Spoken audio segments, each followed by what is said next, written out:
بسم اللہ الرحمن الرحیم۔ السلام علیکم۔ ایک بزرگ سے کسی نے پوچھا، پسند اور محبت میں کیا فرق ہے؟ بزرگ نے جواب دیا، آپ ایک پھول دیکھتے ہو اور اسے توڑ کر اپنے پاس رکھ لیتے ہو، یہ پسند ہے۔ اور اگر آپ اس پھول کو روزانہ پانی دیتے ہو اور اس کا خیال رکھتے ہو تو یہ محبت ہے۔ جب انسان پیدا ہوتا ہے تو کچھ ساتھ لانے کی اجازت نہیں ہوتی، جب مر جائے تو کچھ ساتھ لے جانے کی اجازت نہیں ہوتی، مگر افسوس کہ اس زندگی اور موت کے درمیان یہی بنی نوع انسان وہ سب حاصل کرنا چاہتا ہے جو نہ لایا تھا نہ ہی لے جا سکتا ہے۔ اللہ تعالیٰ سے دعا ہے کہ وہ ہم سب کو نیکی کی ہدایت دے، نیک کام کرنے والا بنائے، دوسروں کی مدد کرنے والا بنائے، اور اللہ تعالیٰ آپ کو اور آپ کے تمام اہل و عیال کو اپنے حفظ و امان میں رکھے، آمین۔ آج انشاءاللہ سورہ نور کی آیت نمبر 35 کی تفسیر، جہاں سے پچھلی بار سلسلہ ٹوٹا تھا، آج انشاءاللہ وہیں سے سٹارٹ کرتے ہیں۔ اعوذ باللہ من الشیطان الرجیم، بسم اللہ الرحمن الرحیم۔ یہ کمزور بینائیاں صرف ان محدود روشنیوں کا ادراک کر سکتی ہیں جن کے اندر کمی و بیشی ہوتی رہتی ہے، جو کبھی زائل ہوتی ہیں اور کبھی پیدا ہو جاتی ہیں، جن کے مقابلے میں کوئی تاریکی موجود ہوتی ہے اور اپنی ضد کے سامنے آ کر وہ نمایاں ہوتی ہے، لیکن نور مطلق جس کا کوئی مد مقابل نہیں، جو کبھی زائل نہیں ہوتا، جو سدا ایک ہی شان سے ہر طرف چھایا رہتا ہے، اس کا ادراک ان کے بس سے باہر ہے۔ رہا یہ مضمون کہ چراغ ایک ایسے درخت یعنی زیتون کے تیل سے روشن کیا جاتا ہو جو نہ شرقی ہو نہ غربی، تو یہ صرف چراغ کی روشنی کے کمال اور اس کی شدت کا تصور دلانے کے لیے ہے۔ قدیم زمانے میں زیادہ سے زیادہ روشنی روغن زیتون کے چراغوں سے حاصل کی جاتی تھی، اور ان میں روشن ترین چراغ وہ ہوتا تھا جو بلند اور کھلی جگہ کے درخت سے نکالے ہوئے تیل کا ہو۔ تمثیل میں اس مضمون کا مدعا یہ نہیں ہے کہ اللہ کی ذات جسے چراغ سے تشبیہ دی گئی ہے کسی اور چیز سے طاقت یعنی انرجی حاصل کر رہی ہے، بلکہ مقصود یہ کہنا ہے کہ مثال میں معمولی چراغ نہیں بلکہ اس روشن ترین چراغ کا تصور کرو جو تمہارے مشاہدے میں آتا ہے۔ جس طرح ایسا چراغ سارے مکان کو جگمگا دیتا ہے، اسی طرح اللہ کی ذات نے ساری کائنات کو بقائے نور بنا رکھا ہے، اور یہ جو فرمایا ہے کہ اس کا تیل آپ سے آپ بھڑکا پڑتا ہو، چاہے آگ اس کو نہ لگے۔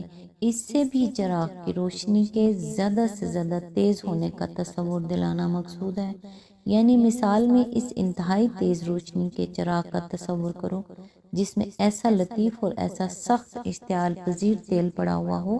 یہ تینوں چیزیں یعنی زیتون اور اس کا غیر شرقی و غربی ہونا اور اس کے تیل کا آگ لگے بغیر ہی آپ سے آپ بھڑکا پڑنا مستقل اجزائے تمثیل نہیں ہے، بلکہ پہلے جزء تمثیل یعنی چراغ کے ضمنی متعلقات ہیں۔ اصل اجزائے تمثیل تین ہیں: چراغ، طاق اور فانوس سے شفاف۔ آیت کا یہ فکرہ بھی لائق توجہ ہے کہ اس کے نور کی مثال ایسی ہے، اس سے وہ غلط فہمی رفع ہو جاتی ہے جو اللہ آسمانوں اور زمینوں کا نور ہے کہ الفاظ سے کسی کو ہو سکتی تھی۔ اس سے معلوم ہوا کہ اللہ کو نور کہنے کا مطلب یہ نہیں ہے کہ معاذ اللہ اس کی حقیقت ہی بس نور ہونا ہے۔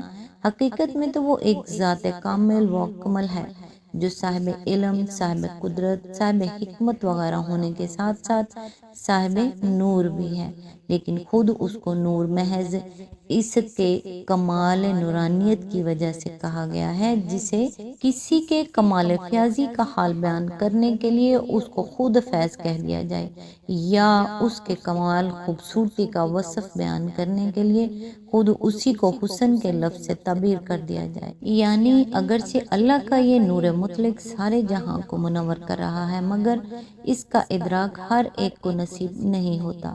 اس کے ادراک کی توفیق اور اس کے فیض سے مستفیض ہونے کی نعمت اللہ ہی جس کو چاہتا ہے بخشتا ہے، ورنہ جس طرح اندھے کے لیے دن اور رات برابر ہیں، اسی طرح بے بصیرت انسان کے لیے بجلی اور سورج اور چاند اور تاروں کی روشنی تو روشنی ہے، مگر اللہ کا نور اس کو سجائی نہیں دیتا۔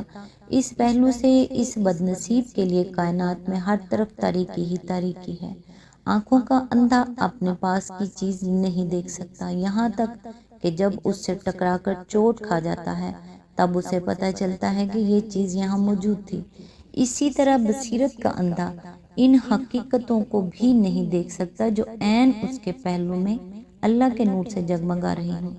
اسے ان کا پتہ صرف اس وقت چلتا ہے جب وہ ان سے ٹکرا کر اپنی شامت میں گرفتار ہو چکا ہوتا ہے۔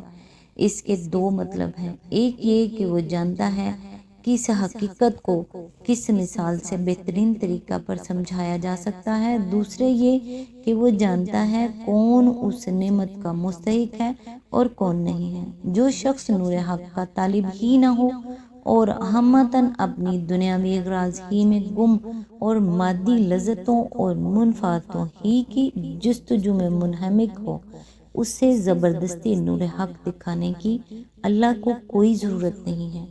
اس عطیے کا مستحق تو وہی ہے جسے اللہ جانتا ہے کہ وہ اس کا طالب اور مخلص طالب ہے۔ آیت نمبر 36، اس کے نور کی طرف ہدایت پانے والے ان گھروں میں پائے جاتے ہیں جنہیں بلند کرنے کا اور جن میں اپنے نام کی یاد کا اللہ نے اذن دیا ہے۔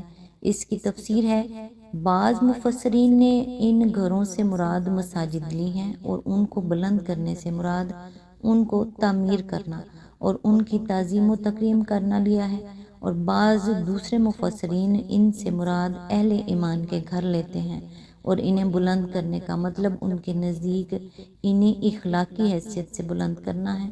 ان میں اپنے نام کی یاد کا اللہ نے اذن دیا ہے۔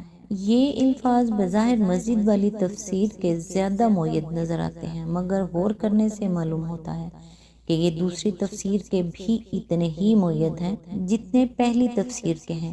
اس کے لیے اللہ کی شریعت کہانت زدہ مذاہب کی طرح عبادت کو صرف معبودوں تک ہی محدود نہیں رکھتی، جہاں کاہن یا پجاری طبقے کے کسی فرد کی پیشوائی کے بغیر مراسم میں بندگی ادا نہیں کیا جا سکتے، بلکہ یہاں مسجد کی طرح گھر بھی عبادت گاہ ہے اور ہر شخص اپنا پروہت آپ ہے۔ چونکہ اس سورہ میں تمام تر خان کی زندگی کو اعلیٰ و ارفع بنانے کے لیے ہدایات دی گئی ہیں، اس لیے دوسری تفسیر ہم کو موقع و محل کے لحاظ سے زیادہ لگتی ہوئی محسوس ہوتی ہے، اگرچہ پہلی تفسیر کو بھی رد کر دینے کے لیے کوئی معقول دلیل نہیں ہے۔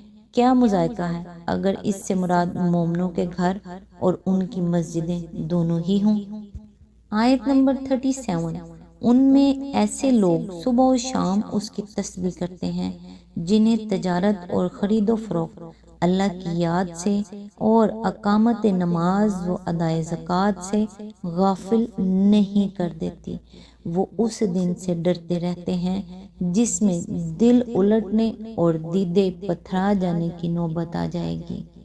آیت نمبر 38، اور وہ یہ سب کچھ اس لیے کرتے ہیں تاکہ ان کے بہترین اعمال کی جزا ان کو دے اور مزید اپنے فضل سے نوازے۔ اللہ جسے چاہتا ہے بے حساب دیتا ہے۔ اس کی تفسیر ہے، یہاں ان صفات کی تشریح کر دی گئی جو اللہ کے نور مطلق کا ادراک کرنے اور اس کے فیض سے بہرہ مند ہونے کے لیے درکار ہے۔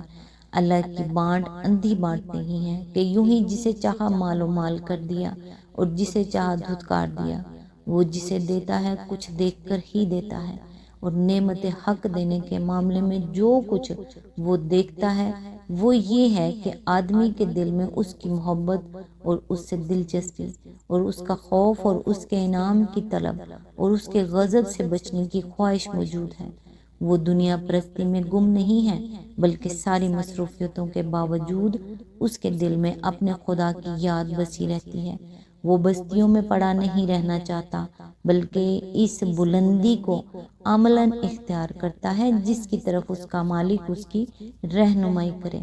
وہ اسی حیات چند روزہ کے فائدوں کا طلبگار نہیں ہے، بلکہ اس کی نگاہ آخرت کی ابدی زندگی پر جمی ہوئی ہے۔ یہی کچھ دیکھ کر فیصلہ کیا جاتا ہے کہ آدمی کو اللہ کے نور سے بہرہ اندوز ہونے کی توفیق بخشی جائے۔ پھر جب اللہ دینے پر آتا ہے تو اتنا دیتا ہے کہ آدمی کا اپنا دامن ہی تنگ ہو تو دوسری بات ہے، ورنہ اس کی دین کے لیے کوئی حد و نہایت نہیں ہے۔ آج تک کے لیے بس اتنا ہی۔ نیکسٹ انشاءاللہ آیت نمبر 39 سے سٹارٹ کریں گے۔ تب تک کے لیے دعاؤں میں یاد رکھیے گا۔ اللہ حافظ۔